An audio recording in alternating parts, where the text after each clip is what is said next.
What's up, everybody? This is Dr. Bundi, and this is the Self Work Podcast. I have missed you. I know it's been a while. So welcome back. This is the podcast where we talk about mental health, wellness, and everything in between. So if that sounds like something that you want to learn more about, hit that subscribe button or follow me if you're watching or listening from the podcast platforms.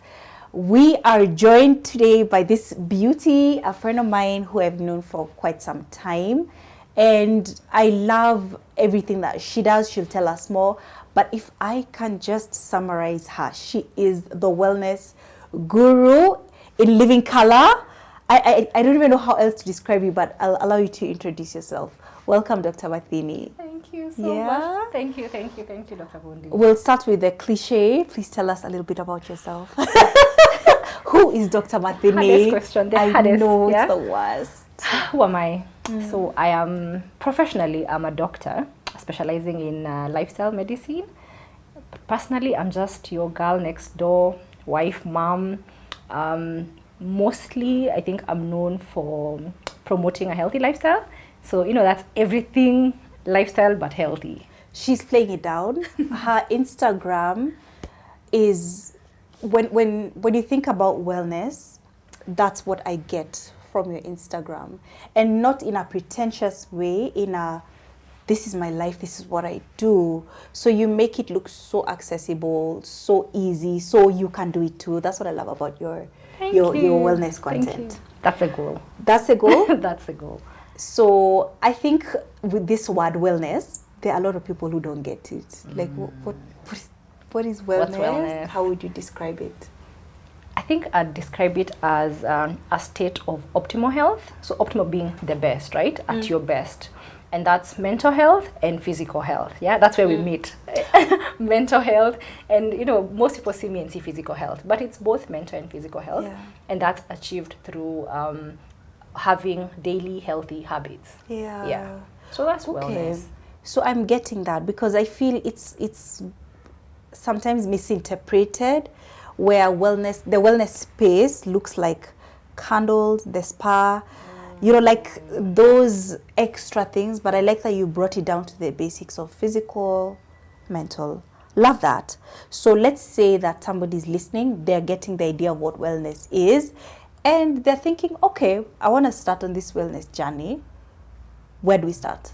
What would you tell somebody who wants to start on a wellness routine? On a wellness routine. Yeah. I think if you think about wellness as health, there are pillars. So the pillars help guide me, they help guide people that I talk to about the same. So there's nutrition, there is physical activity, there is stress management, there is sleep and rest, substance use, and relationships. So it's looking at those pillars and then building them up, because we are already doing the things. I mean, you eat anyway. Yeah. So how do you ensure that you're eating well in a way that serves your health? How do we get all those things to support our health? So where to start is to pick one. Usually I say pick one, work on it, and pick the easiest actually, because if the easiest one. So say you have no problem with sleep, but maybe you're sleeping less than the recommended hours. So I say start there. You do it well, you get the confidence to now work on the other one. Yeah. Which one did you start with? I started. When you started your journey? Actually, let's go a bit back. When did you start to be very proactive and intentional with your wellness journey? I think 2018. 2018 is when I started. Funny enough, I started with stress. I started in therapy. I started in therapy for stress management. And then I realized how good I was feeling. And then I started working on nutrition. It's the big one. Because how many times do you eat in a day? Let's talk about that one actually. Nutrition. So I feel like there are so many trends when it comes to nutrition. There is intermittent fasting, which I did. I think I did it for like a month. But I did it at the wrong time. I was preparing for my wedding, so I was also stressed. So I didn't realize my body needed the nutrients. So it wasn't the right time. So I guess my question is, there are a lot of trends even intermittent fasting being one of them, what are your thoughts about the nutrition trends, and even specifically IF? What do you feel about those nutrition trends? I think it depends. It depends on the individual. Where are you? What is your goal? And I usually always ask someone, what are you willing to do? And how consistent are you going to be with that change? Because when it comes to even nutrition, I am teaching 60-year-olds how to eat well, that person, and how to live well. And the goal is, are you going to be able to do this at 90? So if you're doing IF, and that's what happens with most people. So you're like, oh, intermittent fasting, oh, I'll lose weight. And then you're like, I'm going to fast for 18 hours. Beginning, and maybe you're the kind of person who even wakes up at night to eat. So you're starting so far and setting yourself up for failure. Because then you're going to be frustrated. And then something I usually ask is, on the question of what are you willing to do, is, what's the point of being healthy if you're not happy? Because I was not happy. I was so hungry. I was hungry, hungry with an A. Fuck, I am angry. What is the point? What is the point of being healthy if you're not happy? Sometimes I love that. The cost is too much. I see people say, someone will say they want abs. I want abs. But there are things I'm not willing to do. Even at the gym, I'm like, the cost, I'm going to be so miserable. You will achieve. And I have seen people do that. People have done things and gotten the changes that they want, but then you get there and sustaining it takes the joy out of living, and you're like, no, it's not, so it has to be something sustainable. And for me, I'm approaching health in this way. You have to be healthy and happy, because that's the only way it's going to be sustainable. I love that. So I like the idea of nutrition being like, what are you willing to do, right? But what if somebody is not willing to do much? There's this thing where some people say, I work out so that I can eat what I want. So they're not even willing to do anything nutrition-wise, but they're like, you know what, I'm just going to work out. Do you think the two have to go together now, the nutrition and the exercise? Or it can be like, I can eat fries and burgers, and then I go to the gym and run on the treadmill for 2 hours. Everything has to work together. All right. All of them, including sleep. I mean, so you're at the gym. What is the goal at the gym? So if the nutrition is not supporting it, then how are you going to make sure that is sustainable? We have to work together. I think balancing things is what makes us more successful and gets our goals even, faster. And then you have them, you can sustain them and maintain them regardless of where you're at. Are you on holiday? So when you're on holiday, are you going to be going to the gym for 2 hours? What happens if you travel, or something, if you're admitted in hospital and you can't go to the gym? I'm on the journey for creating awareness, really, because once we have the basics, we need to have basics, basic foundation. We know this is what nutrition looks like. So we are going to go and have changes, we'll have cake, we'll go to parties, we'll do all these things, but we know the basics, and that's your foundation. So you build on it, and then usually I say, that becomes almost like common sense. Like, don't throw away the common sense just because. So even when there's a different trend, it's looking at it with a critical mind. This is what I know. What is it? If the trend is eliminating fruits, and like you already know what fruits give you and what your body needs in terms of nutrition, you're able to be like, but is it something I'm willing to do? What will be the effect? Yeah. So okay. Yeah. I love that. Now that we are still talking about the building block of nutrition and exercise, I think somewhere supplements come in where we have to discuss. I confess, I love supplements. I've always loved them. Very controversial topic. What's your take? And even like the power shakes, like these ones for working out. Are they called protein shakes or power shakes? Yes. What's your take on supplements and protein shakes? I have no problem when it comes to supplements because you're getting something else. The only problem is when the supplement becomes an alternative to eating. Because then you have people, you will start drinking water and swallowing pills. And that's most of the things you can get them from food. But a supplement is supposed to supplement. So you're already eating well and you're having a healthy lifestyle and your nutrition is good. But then we supplement. We add something. I give supplements to my patients. Love that. I take supplements. I give kids supplements. I mean, we give supplements are given to people who have special needs. But generally, if you're able to eat well, I would say eat well. Yeah. I would Yeah. say eat well, yeah. Okay, there's this viral video, I don't know if you saw it. Gwyneth Paltrow was on a podcast and she was asked, tell us about your wellness routine. And I'll share it, maybe I'll insert a clip, we'll see if it's not too much work. And she was saying, she does intermittent fasting. No shade to her, like if it works for her, well and good, but I just want to discuss something. I'm leading up to something. She does IF, and then she wakes up and has bone broth for lunch, goes to the gym, and I think eventually later when she breaks her fast, she'll have like a Mediterranean or paleo meal. So she was really ridiculed. Like kwanza on TikTok, everybody was like, who has bone broth for lunch? And then you work out, like, shut up, you're not being realistic. So I was just, first of all, I loved the discourse. Some people were hating on her, but I loved the conversation that came out of it. It's like, wellness sometimes can be so boring. As in, you can just listen to a wellness expert and you're like, what the hell are you saying? I want to eat fries once in a while. I want to eat cake. So I guess, like, what's your take on, like, just living life sometimes? Because sometimes wellness, when we sell it to people, it sounds like, wah, do or die. Yeah, like it's sad, it's miserable. How does someone have a wellness routine but still live life, enjoy life? Yeah. Maybe I'll share this in regard to like the different pillars, right? So when it comes to nutrition, what I usually always say is nutritious and delicious. Right. Yeah. Like nutritious and delicious. Food. So if you're having meals that generally you're having because they're nutritious, add flavor, make them delicious. If you're having meals that we consider delicious, you're going to have your burger, add something nutritious to the meal so that you enjoy it. So you can have a burger and a salad. If you're having your cereal, you can flavor with fruits.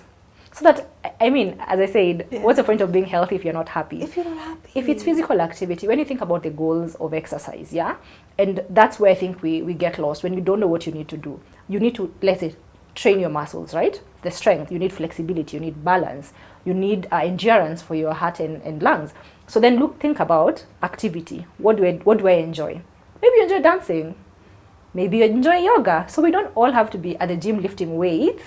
And you can lift things in your daily. I lift my kids. I've seen that. Yeah, I lift kids around. I lift things around. So you can incorporate such to enjoy. It doesn't have to be plain and boring. And when you listen to someone's routine, so like what you're highlighting, I think what we try and do is we all want to either try and live like that. It's hard to process when you think about your own life. Yeah. But what's her goal? Right. We don't know. You don't know what her goal is. What's her body goal, health goal? So when you think about your goal, that's why I said you have to ask yourself, what am I willing to do? For some people, what I've learned is when I ask someone, what is your why? Why are you doing this? You find that motivation, they can do anything. They can do, and it's not a hassle for them. So if your goal is just something, you just want to feel nice and just be healthy and, and you're able to do it. Yeah. That's fine. You don't need such a strict routine. Yes. And something else I've found is when you think about it as a lifestyle, just be open-minded and flexible. Seasons come and go. If that is not the truth. So I had a gym season. Can you imagine? Yeah, but now catch me dead. Like I did not want to be in a gym. Yeah. I did not like the idea. Right now, I don't like the idea of an instructor shouting at me and pressurizing. Like, calm down. These are my goals. Like, why do you want this more than me? So right now, my exercise is more like, so I'm doing yoga. I walk my dog. Like, yes, I'm working out, but I want to enjoy it, and I don't want to feel like uncomfortable, right? I love that. When I go to the gym, the first thing I say, because I do have seasons where I'm like, I miss the gym. And I'll go for like a month and then bail. When I go, the first thing I say, my goal is really just to feel good. Yes. That strong, lift heavier weights and stuff, I don't want gym that. Bros, no. Please, no offense to gym bros. But I'm like, please, no. I know my goal, you know. Yeah. And I think as you're saying, and I was talking about the seasons, right? The moment people started really like also talking to me, it was after I had my daughter and we had COVID. So everyone was like, how did you just lose all your baby fat through doing basically nothing? So it was nothing, but it is walking. I walked throughout the entire journey. I enjoyed walking. You know, you get to interact with nature. You're just alone. I would walk with the baby or alone. And you just see changes. So everyone is like, how? Like how? But I'm like, yeah, because also this is my goal is just to be healthy. I love that. So one of the other pillars that we must talk about is sleep. That's a big one. Do you have any tips for somebody who's struggling with sleep? I think there's someone who's probably watching and just wants to know, how can I sleep better, or where do I start if I want to have better sleep? So for sleep, think quality and quantity. So for quantity, they recommended, again, because with lifestyle medicine, it's evidence-based. So the recommended for the general population is 7 to 9 hours. So then think about at what time am I sleeping and waking up? Am I getting the hours? Are there disruptions in between, right? Because the disruptions are going to affect maybe the quality of your sleep. Why am I waking up? Am I waking up to empty my bladder? Maybe I'm drinking stuff late. Am I waking up to be on the phone? There are also other things like caffeine that will affect the quality of your sleep. Oh, yeah. So at what time am I having my coffee?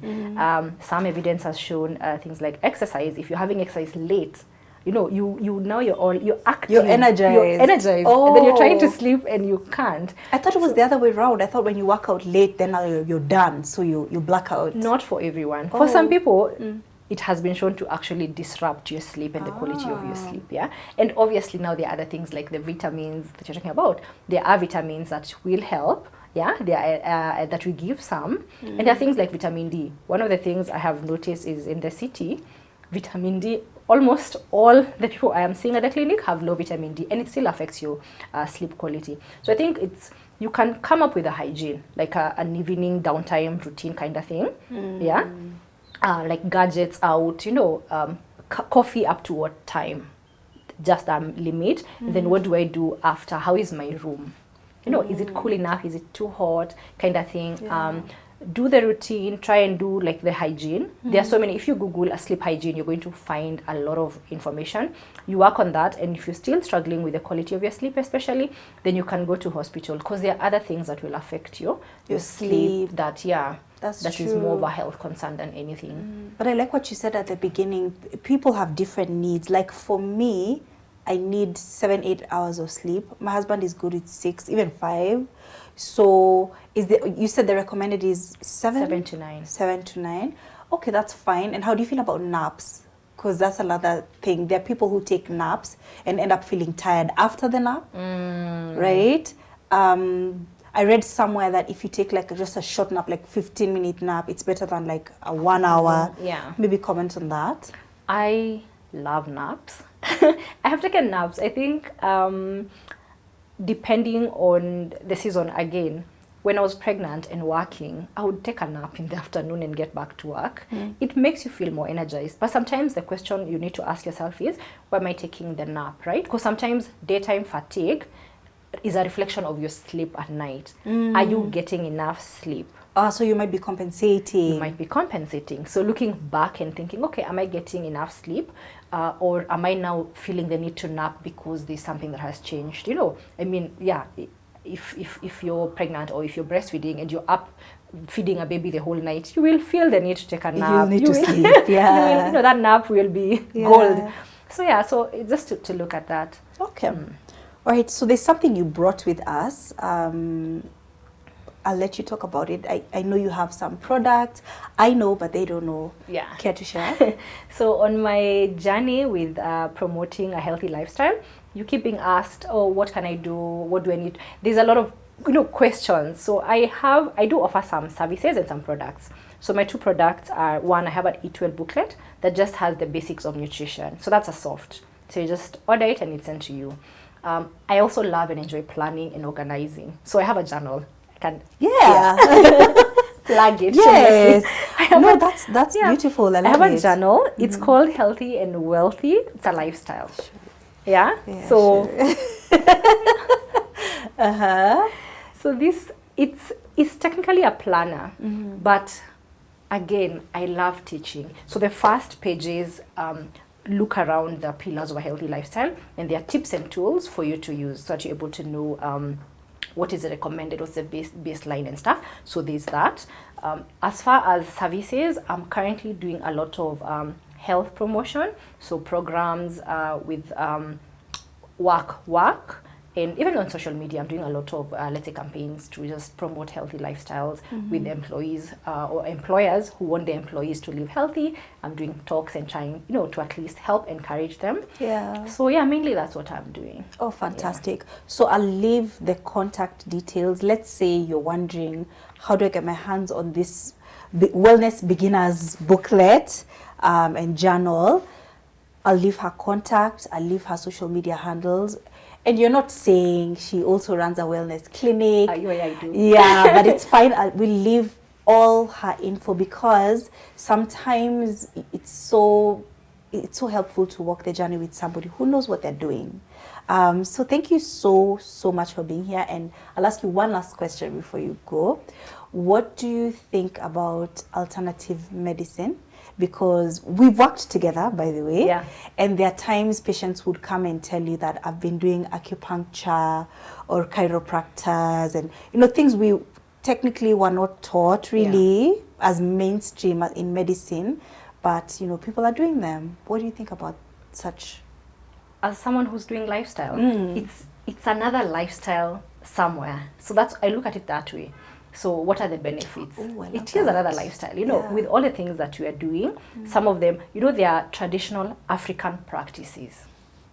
Okay? And sometimes we think, the foreign thing is what is, but there is that. So someone is doing, they take, herbs and spices. Some of the herbs and spices we're using, they're not typically African, they're from another region. Some of the practices we're having are not ours, are not our lifestyles. Just like the 7 zones. If you look at the 7 zones, that's their lifestyle. But we can borrow.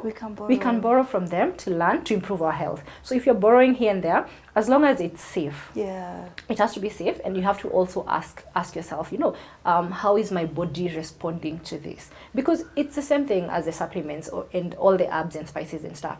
I might start using what you're using, but the response is very different. That is true. It's very different. And I'm like, did she lie to me? Or but it's basically it's a different response. So how is your body responding to the alternative therapy that you're using or treatment, and how is your health? Is it taking your health? You remember I said optimal health, the best. So is it taking me to the best, or am I going to wellness or illness? Which side is it taking me to? I love how open-minded you are, because I strongly believe in what you're saying. Even like Indian Ayurvedic medicine, how much I'm a fan of ashwagandha. It's really helped with the anxiety. So I love how open-minded you are. And thank you so much for being here. I think if by the end of this you still don't have a grasp of wellness, please follow her, because I'm telling you, she breaks it down in a way that's so simple, so easy, like not unattainable. So thank you once again for being here. If you've made it to the end of this video, by now, please subscribe. If you're not subscribed, then I don't know what you're doing. Like, you're watching to the end and you're not subscribing. Like, what is happening? I don't know. Something weird is. No, please subscribe. Leave a comment, leave a question. I'll share any questions you have with her. And please follow us on our Instagram so that we can have a proper conversation. So this is it, guys. I am looking forward to having you here again. Thank you so much. You'll come back? I have really enjoyed it. I'll come back. Can I gift your followers one? Oh, love it. Yes. You'll tell me the criteria we'll use. We can use a random pick. Trust you can do it. We love guests who bring gifts. Gift one. Thank you so much for having me. This was really nice. Thank you. I'll think about who to gift. First of all, you have to have subscribed. So thank you, guys. It's a wrap. I'll see you on the next episode. Bye.